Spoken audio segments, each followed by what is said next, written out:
But not the kind fought out there in the world. The real war happens inside the mind, where belief meets resistance, where intention meets habit. That's where the line is drawn. Most people think failure comes from lack of opportunity, lack of money, lack of connections, but it rarely does. Failure begins quietly in small thoughts, in the whisper that says, maybe tomorrow. It begins when the same mind that dreams of success begins to build excuses for delay. The same imagination that can design a better future can also build a prison of limitation. That's the hidden war within every day. The mind runs both programs, the builder and the saboteur, the voice that says, I can, and the one that says, what's the use? And here's the truth: progress must be defended delicate. If you don't guard it, the enemies move in.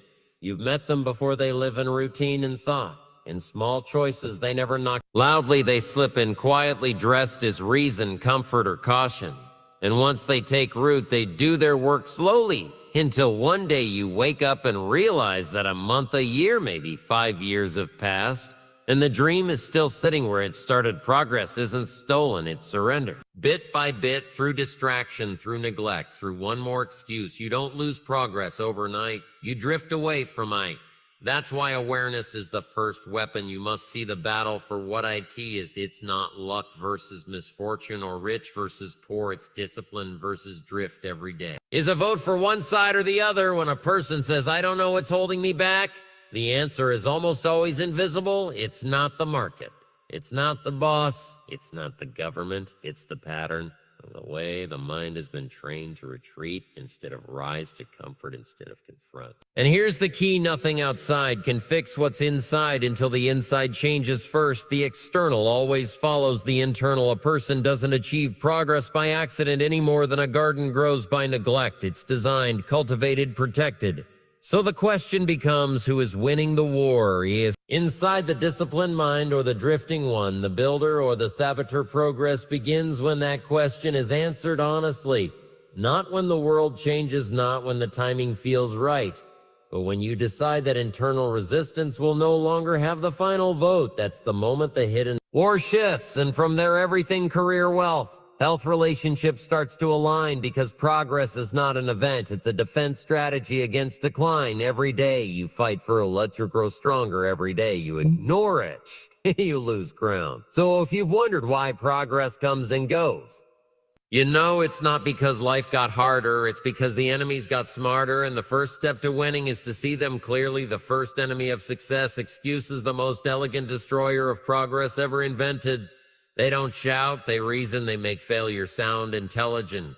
Every person who has ever fallen short has had a story to tell, a perfectly reasonable story. Too cold, too late, too busy, too early, too much competition, too little support. But here's what excuses do: they give comfort to inaction. They let you rest on the pillow of justification instead of the bedrock of responsibility. Excuses are the language of retreat. They make you feel smart while they rob your future. And they wear many disguises. Sometimes they sound like logic. It's not the right time. Sometimes they sound like humility. I'm not ready yet. And sometimes they sound like fairness. Others have more advantages, but the result is the same. Nothing moves. Progress begins where excuses end. The day a person stops explaining and starts executing, life begins to shift, because excuses and progress cannot live in the same house. One drives the other out. Ask anyone who has achieved something remarkable. They didn't avoid hardship. They ran out of excuses. They replaced I can't with how. That one change in language reshapes the mind. It turns limitation into problem solving. It forces creativity to step in where fear used to sit. An excuse says it's beyond me. A question says, what can I do? One shuts the door, the other opens it. The problem with excuses is they build comfort faster than success ever could. They let you settle for a story that makes sense instead of a result that makes change. And once you believe your own excuses, progress stops completely, because now the enemy has moved inside and taken your voice. I once met a man who said he wanted to be successful but couldn't because his circumstances were too hard. Then I met another who came from the same background, faced the same obstacles, and said he couldn't afford not to try. Same conditions, different conclusions. One had excuses, the other had reasons to act.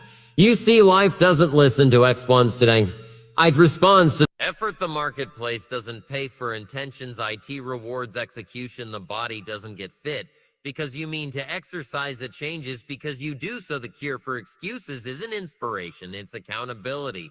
The moment you start holding yourself to results instead of reasoning, progress to results instead of reasoning, progress reappears. Because excuses thrive in the dark, they can't survive in the light of responsibility. If you found yourself repeating the same story about why things haven't moved, stop and listen carefully.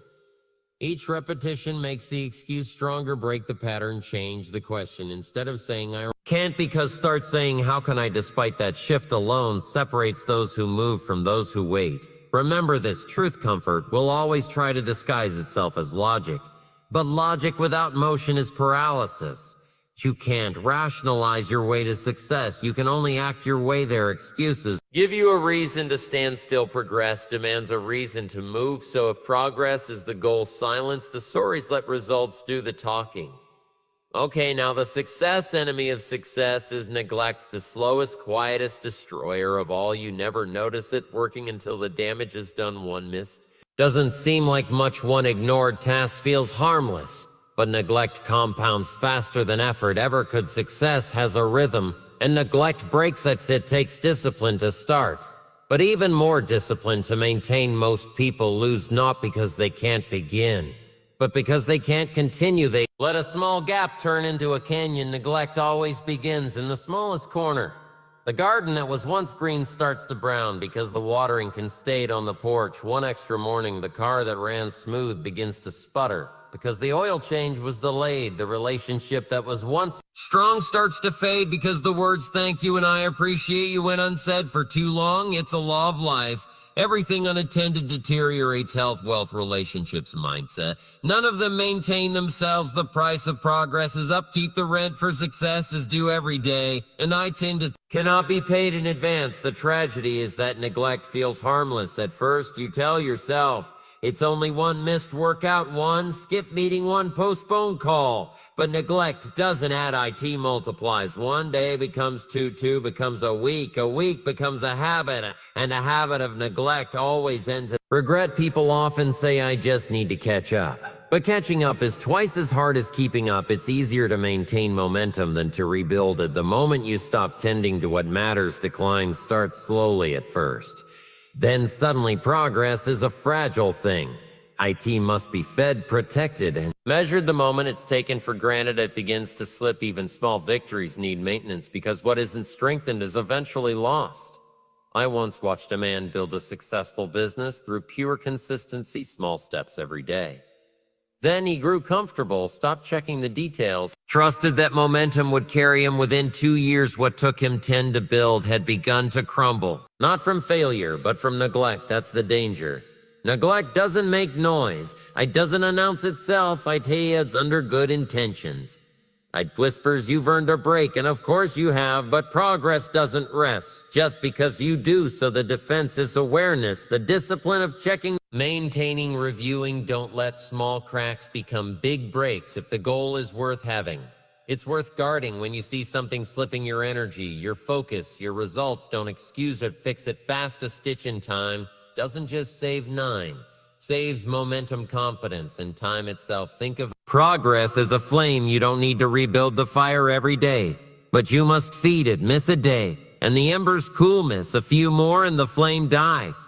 That's the law of maintenance. And once you understand that, you never let neglect steal from you again. Progress isn't about how much you can do.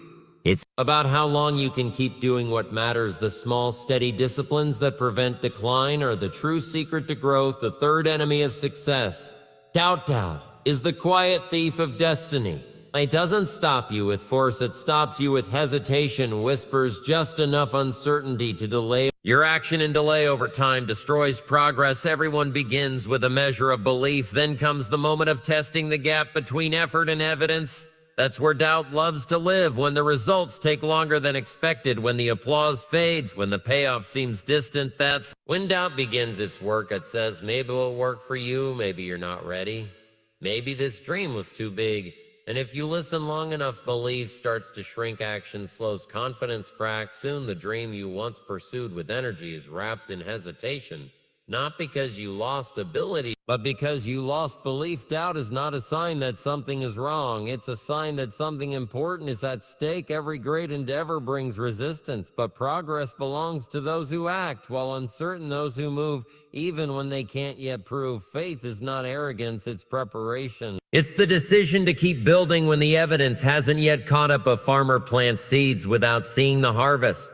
That's faith. A builder lays foundations long before the house stands.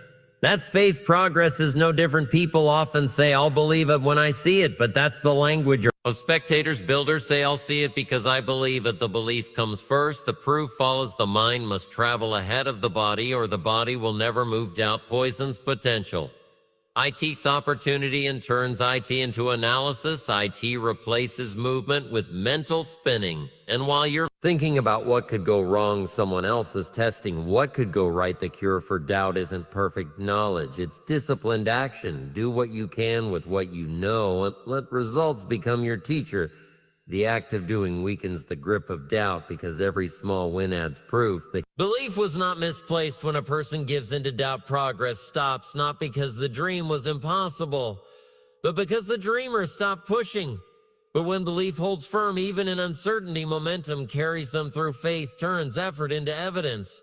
Remember, progress doesn't wait for perfect confidence. You will never feel completely ready. The conditions will never be flawless. Doubt will always offer you an exit. But if you can move through that feeling, act in spite of it, you begin to build strength no doubt can undo. Think of belief as armor. Each disciplined action adds another layer, and soon the same voice that once said you can't starts to quiet, because doubt only lives where results are absent.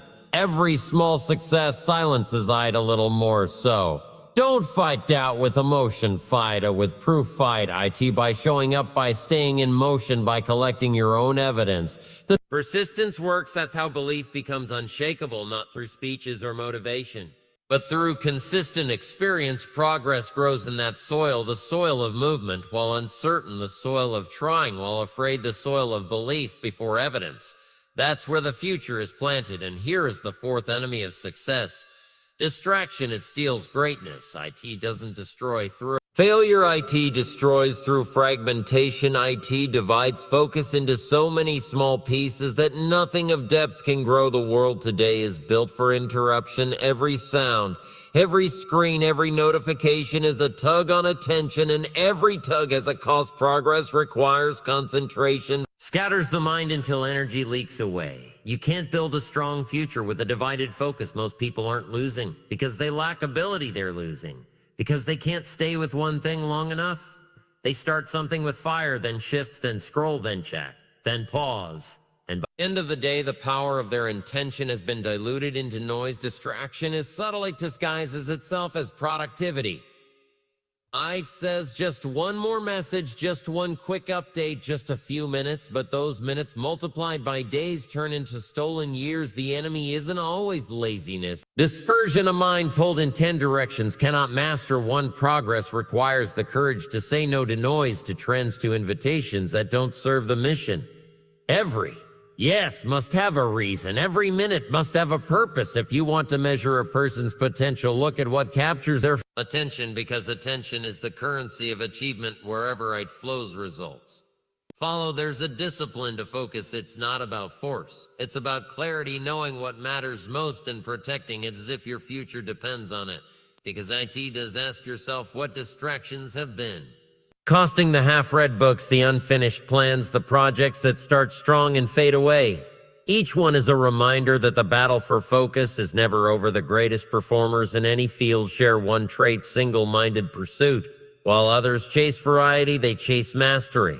They learn to say no, not because they're rude, but because they understand the value of attention. Focus doesn't come from wishing, it comes from environment. Design your space, your time, your habits, so distraction has nowhere to live. Create boundaries for your attention, and soon you'll find that progress accelerates, not because you're doing more, but because you're doing what matters most. Every time you pick up the phone instead of the pen, every time you open a screen instead of a book, ask a simple question: does this serve the mission? It's not neutral. It's negative. You don't conquer distraction. Removing every noise from the world, you conquer it by training the mind to stay on course. Focus is a muscle. It strengthens with repetition and weakens with neglect. Progress demands concentration. IT grows where energy is directed and dies where attention is divided. So guard your focus like treasure. Because that is say no more often. Let silence become a strategy. Let depth replace speed. The shallow always looks busy, but it never breaks ground. Depth is what builds focus, is what finishes. Distraction is cheap. Focus is expensive, but only one of them pays. The final enemy of success is comfort, you see. Comfort is the most seductive of all the enemies. IT feels harmless, even deserved. It tells you you've earned the right to relax, to slow down, to take it easy, and before long that comfort becomes a cage, soft on the inside, unbreakable on the outside. Comfort convinces you that viewed enough is success. IT whispers that growth can wait, that ambition can rest. But progress never lives where comfort rules, because comfort and challenge cannot coexist for long. One always pushes the other out. Every life reaches that quiet turning point where comfort begins to sound reasonable. The climb feels steep, the goal feels distant, and comfort offers a shortcut. Stay here, it's safe. And that's the danger. It is safe. Safe from failure, safe from criticism, safe from discomfort, but it's also safe from growth. The soil of progress is struggle. Every form of advancement, physical, mental, financial, spiritual, requires some friction. Muscles only grow through resistance. Skills only sharpen through use. Character only sharpen through use. Character only strengthens through challenge. The comfortable person begins to drift. They lose their edge, their hunger, their urgency. They may still look busy, but the fire is gone. They've traded pursuit for preservation, and preservation has never produced progress. Comfort's greatest weapon is subtlety. IT doesn't demand surrender. IT suggests rest. It says you've done enough for now, and maybe you have for the day. But comfort never knows when to stop. What begins as rest becomes routine. What begins as balance becomes complacency. There's nothing wrong with enjoying the fruits of effort. Rest is essential. Renewal is wise, but rest must serve the mission, not replace it. The purpose of recovery is to return stronger, not softer. If you ever find yourself saying, "I'm fine where I am," careful. Fine is the first symptom of decline. The moment satisfaction becomes stillness, growth begins to die. Progress depends on tension. The stretch between where you are and where you could be. The people who achieve the most are rarely the most comfortable. They live in that productive discomfort, the place where learning still burns, where goals still challenge, where improvement still calls. They've learned that comfort feels good now, but costs later, while growth costs now, but pays forever. Ask yourself where comfort has been robbing. Maybe it's the morning routine that slipped. Maybe it's the ambition that dulled. Maybe it's the challenge you've postponed because things are good enough. Every comfort zone has a hidden price tag, and it's always potential left unfulfilled. Progress is pressure managed well. It's learning to stay calm under strain, not escaping it. It's choosing growth over ease, purpose over peace of mind. You don't need to live in chaos to grow. You just need to keep leaning forward 1 inch past easy. That's where life expands. The edge of comfort is the entrance to progress. So when comfort calls, thank it for the rest, but don't unpack there. Rest if you must, but rise again, because comfort is temporary pleasure and progress is lasting pride. The only way to defeat the enemies of progress is by design. Awareness, discipline, and structure. These are your defenses. Progress doesn't happen by luck or momentum. It's engineered. Awareness is the first line of defense. You can't fix what you don't see. The moment you identify an enemy, excuse, neglect, doubt, distraction, or comfort, you weaken IT, because these enemies thrive in the dark. Once you name them, they lose power. Then comes discipline.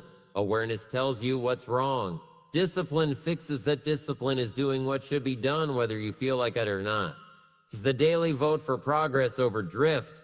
The disciplined person may not always feel motivated, but they act anyway. And action over time creates belief, momentum, and results. Discipline must become system, because willpower alone is fragile. Build routines that make success automatic, and neglect difficult, create an environment that rewards effort and punishes drift if you want to wake up early. Make it easy to start if you want to stay focused. Remove what competes for attention systems. Do what motivation can't. Keep you consistent when enthusiasm fades. Progress is not the product of bursts, it's the result of design. Just as a builder follows a blueprint, progress follows structure. Decide what to measure and measure it often. Whatever you track improves because attention feeds growth. The enemies of progress are patient, they wait for openings. So you must stay proactive. Each morning is a reset, a new vote for progress. Review your goals, reaffirm your mission, ask what matters most today. And do that first, because drift begins the moment you forget what matters. Guard your inputs. The mind is a garden. Whatever you plant will grow. Fill it with excellence, and excellence becomes habit. Fill IT with noise, and noise becomes norm. Awareness filters what enters, and discipline determines what stays. Surround yourself with accountability. Alone drift is easy. With the right people, discipline becomes contagious. Choose those who challenge you, not those who comfort you. Comfort is cheap, correction is valuable. Remember, progress is not perfection. It's motion, it's resistance. And overcome. The goal is not to eliminate the struggle, but to outgrow it. You don't remove the enemies once and for all. You learn to outthink them, outwork them, outlast them. Each victory builds defense. Every time you replace excuse with action, neglect with attention, doubt with faith, distraction with focus, and comfort with challenge, you strengthen your system. What was once effort becomes instinct. What was once struggle becomes... So build your defense with intention. Wake up aware, work with structure, end each day with review. Small corrections done daily prevent major repairs. Later progress is not accidental. It is protected. And when it's protected long enough, it becomes inevitable. That's the beauty of it. Once you build the defense, the enemies lose their grip. Excuses no longer convince you. Neglect feels unnatural. Doubt has no room. Distraction becomes noise in the distance. Comfort becomes reward, not refuge. At that point, progress is no longer fragile, it's fortified, and the war within becomes a victory sustained.